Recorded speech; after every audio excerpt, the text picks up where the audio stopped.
Hello and welcome to Metal in the Cabin. I'm Greg, and on today's show I talk with Cenfora bassist Mr. Kevin Hyde. We talk about the good times we had in Barbikan playing the O2. We talk about what really goes on backstage and also his amazing tasty bass gear. But first, check this out.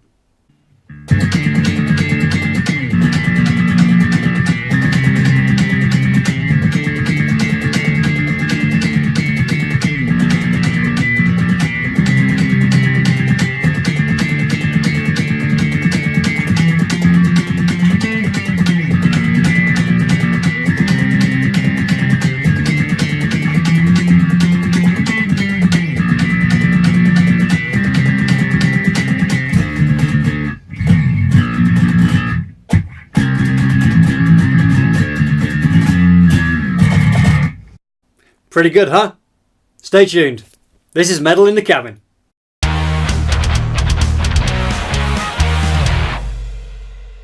So, Kevin, welcome to the show, mate. Thank you. So this is Kevin Hyde. He's the bassist of Cenfora. Now, Kev, we met in Barbikan, didn't we? We did. Back in which was 2016. 2016, Was 2 it? years ago. It's about June time. I was speaking to Matt, wasn't I? And then, Yeah, because he found you on Join My Band, didn't he? but everyone seems to join bands. Yeah, I found out from pretty much the same time you guys did. Looking for a band, looking for bassists, and yeah, you contacted me. So I don't think you were looking for a power metal band at the time, No. were you? Had you ever listened to power metal before? Not much. I mean, heavy metal I like, but power metal has never really been something I've listened to. But I was just keen to get something started because I've been so long. I spent since university. I've just been playing in my bedroom or doing home recordings, and I wanted to get out there. I wanted to be in a band, and yeah, you guys seemed interesting. I liked the couple of demos that were sent over. So yeah, I forgot. Yeah, we had a couple of those recorded. What was it you sent over? It's been Fight for Your Life. Probably wouldn't Fight for Your Life and maybe Battle Cry. Battle Cry, was it Battle Cry? Yeah. Then after that you sent Chains and Night, I think. Yeah, it could have been what was the second song we play in the set all the time? It's about dragons. Dragonfire. It's about dragons. Of course it's about dragons. Yeah. Dragonfire, yeah, that's still involved. Yeah, and then we were the first bassists that sort of made me realise that a bassist is actually an instrument, an artist, rather than just something to fill in the space below the guitar. You said I ruined it for you. Also, the clangy bit, like on every Iron Maiden recording, that just grates something out. You can always hear it, yeah.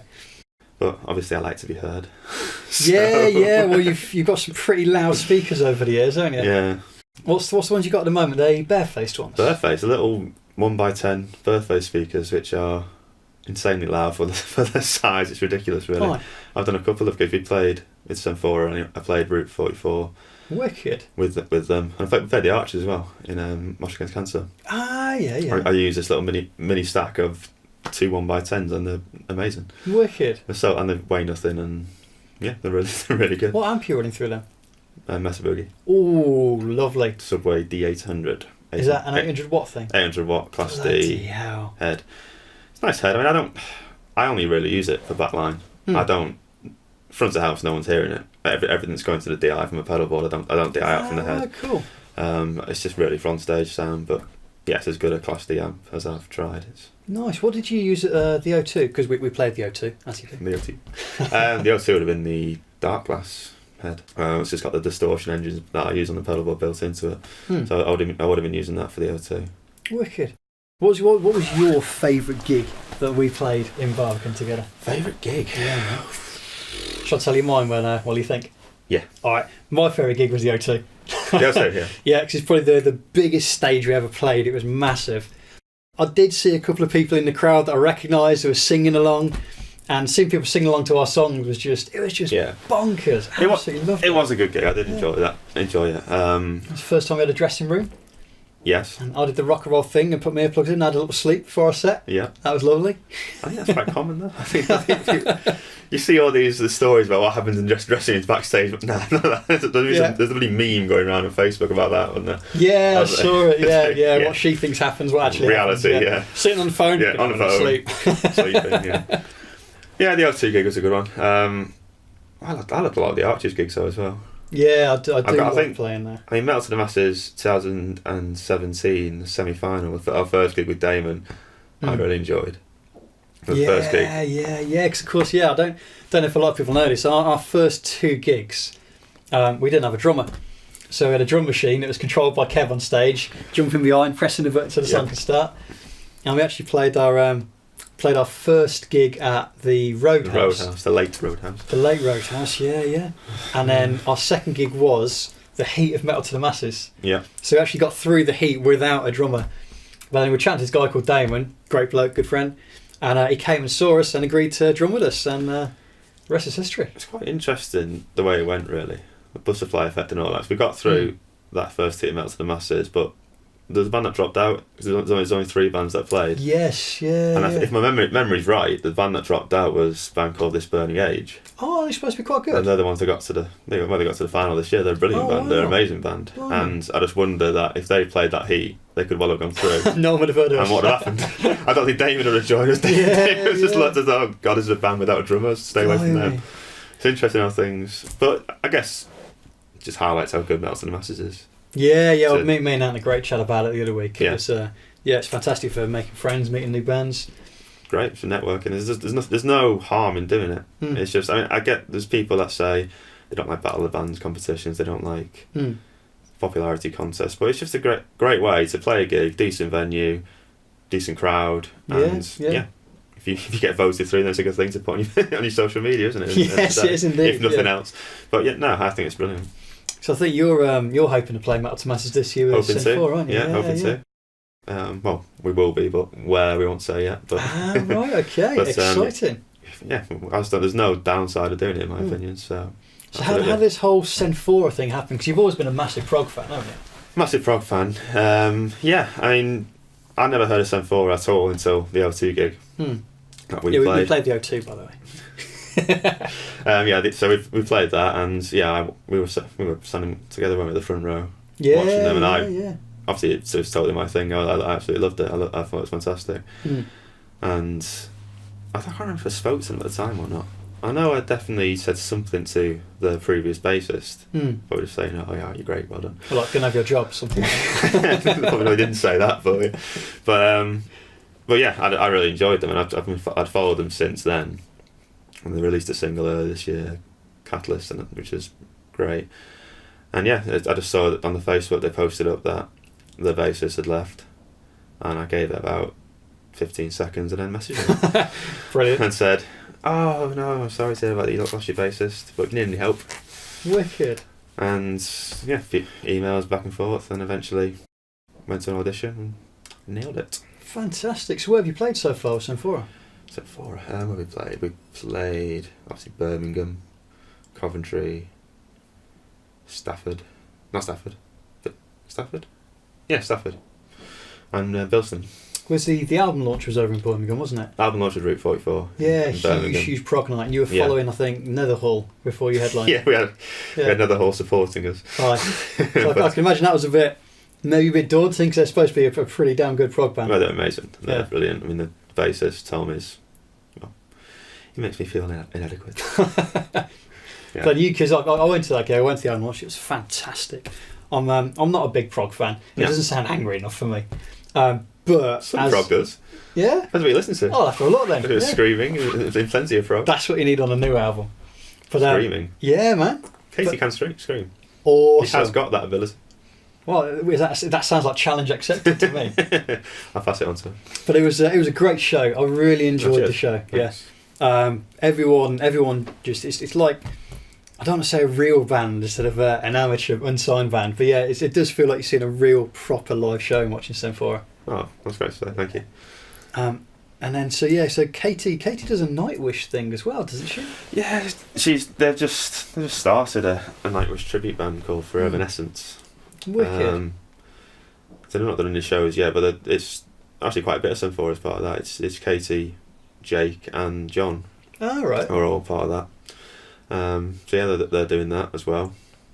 We're all doing different things, really. We're not just limited to just Cenfora. Have you got anything else in the pipeline up the sleeve? Maybe. Oh, something secret. Yeah, let's see. There's different things that I'm doing both in and out of Cenfora as well, which will materialise soon. But is it black metal? No. Oh, that's good. Cause I've never mentioned it before, but I've actually got a black metal band called Necrotic Soul. We're brilliant. So that's good to know there's not that much competition from yourself.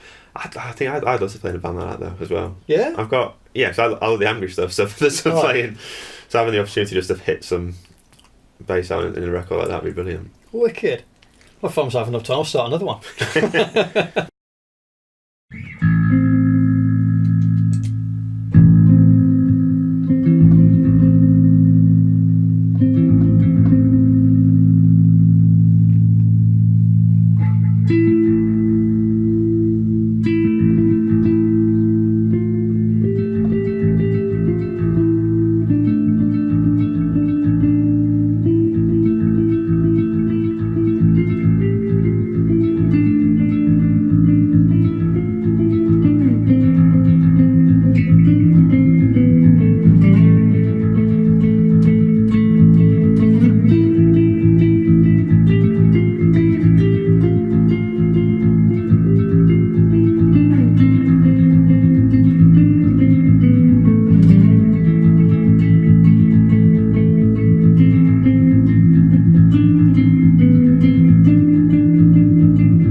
So one thing I've noticed is Kev always has a lot of toys, whether it be new basses, pretty much always Dingwall or Warwickshire.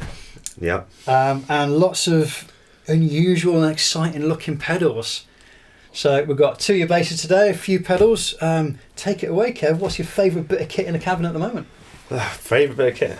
Very difficult question to answer. I don't know. It's all part of me now, really. This stuff. I mean, that you said Warwick and Dingwall are the instruments I've used most in the last 6 or 7 years or something. And Darkglass electronics, I've sort of dealt with my sound for during that time as well. It's always important to each other. But it's a Dingwall ABZ, made in Canada. It's got maple fretboard, maple neck, fan fret, 24 frets. 24 fan frets. Fanning from, this is a 4-inch model, so the E string is 36.25 inches long. Bloody hell, and the 3 foot of E string. Yep, and the G string is 34 inches. Alright. So on the 5-string models, the B string is 37 inches long. Oh wow. It's pretty long. But yeah, it just I think it's brilliant. It just creates the even tension between the strings that you don't get from just 34-inch scale. Alright. It's super light, weighs nothing. It's got quite a big cutaway at the back by the look of it, so you can get access to the upper frets. Yeah, absolutely. You need to. Where you don't belong. Well, bassists, know your place. Prog. Yeah, no, it's a great bass. It's really. What's really the body made of? Because there's a lovely sort of natural finish into that, isn't there? The body, I think. Wood. It's wood. It's certainly wood. I think it's swamp ash. The body. I think it's US swamp ash. Yeah, and it's got the Glockenklang 3-band active preamp in it as well. Bloody hell. My favourite part of it's the headstock though. I just love how sleek the black headstock is. It is well smart. I always look when the headstock and a body of a guitar or a bass is exactly the same colour.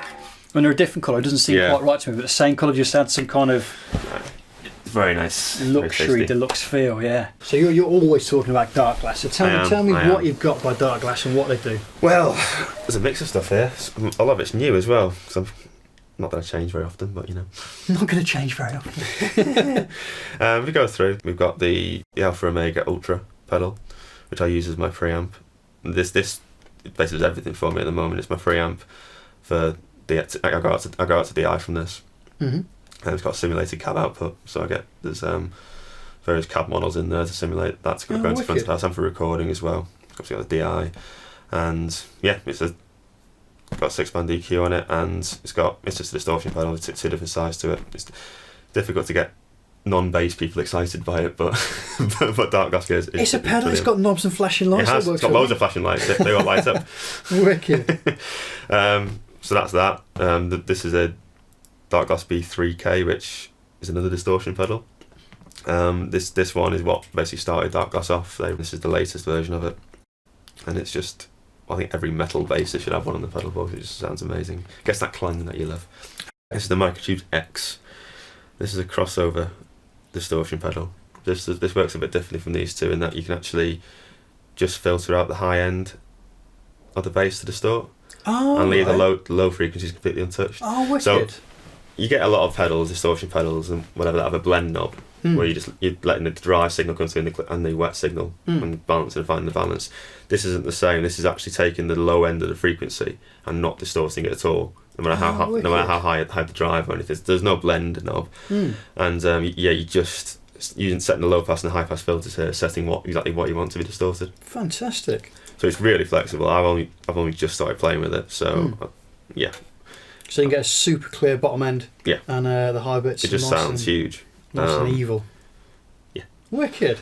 And the last one in the Darkglass line is the compressor. Another Darkglass pedal. Not a distortion though. Ah, blimey. Hyperluminal compressor. But yeah, this is what's a compressor pedal. It compresses your signal. Cool. But it's got a few cool little features of it because it's analog. It's an all analog pedal. Oh wow! But it's got two controls here that are actually touch controls. Oh right. There's some touch capacitive things built into the chassis of the pedal. Cool. And what it allows you to do is it connects by USB to a computer as well, and it's got 3 different models of compressor. Oh right. So it's not. Whilst it's an analog compressor, so it's an analog compressor, but it's got these digital parameter controls that change the sound inside. I don't know the technical stuff exactly how it works. Sounds good. But yeah, it's got three different compressors simulated in there, and that's a ratio control as well. It's just a really cool pedal. Compression is one of those weird things where it just evens everything out, and it had, for me, the way I have it at the front of my line, because it just punches through the signal through the pedals. Oh, wicked. It's really hard to explain, but you turn it off, there's just a lack of something there that isn't there driving the signal, which I love. I am a bit of a fanboy, but yeah, it's just I don't know. It's difficult to explain really. But when I first tried the Darkglass pedal, it was literally the sound that I wanted. I've been trying to get in my head, which is funny because that's the same description that Doug Castro, the CEO of Darkglass, he said the same thing, that when he designed the pedal, he was trying to get the sound in his head. Wicked. Let's have a look at the other bass you bought, which is the Warwick. Well, the bass is less new. Yeah. Oh, blimey, that's heavy. It's not that heavy. Wow. It's not that heavy. I'm used to playing Ibanez series. You play guitars. You play Ibanez guitars. Good lord. This is a Warwick thumb bass. This is old. 1989. This was built. That's probably older than some of our viewers. Only a year younger than me. Wow. But yeah, this is hand built in Germany back then. It's full of exotic hardwoods, as you can see. The body is African bubinga. Good lord. The fretboard is Waingate. Lovely. And the neck is a 7-piece neck through body of Waingate and bubinga. Immaculately built. It's super slim neck. It's got a bit of weight to it. You can't not when you got this kind of wood. It's heavy. They do go a lot heavier.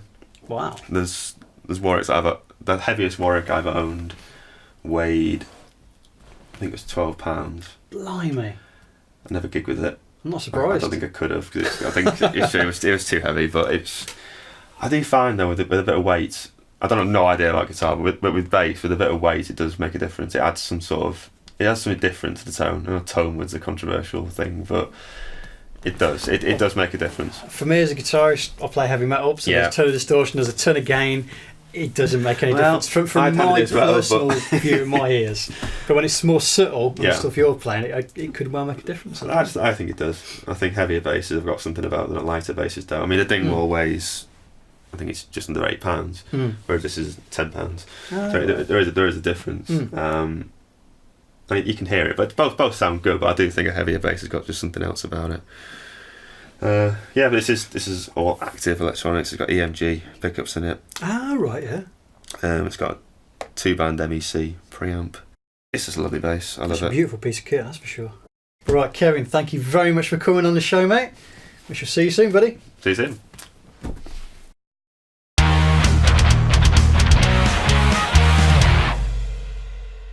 So there we have it, the end of another episode of Metal in the Cabin. I want to say a huge thank you to my friend Kevin for coming on the show and chatting with me. Now, what's forthcoming on Metal in the Cabin? We've just finished filming the Christmas special with Topher and Cece from Shaking Corpses. They play a beautiful but scary acoustic number in the cabin. And I'll also be doing a little Metal in the Minute that you may have seen on Facebook every so often to keep you updated on what's going on in Metal in the Cabin and the local metal scene. In the meantime, my friends, stay metal.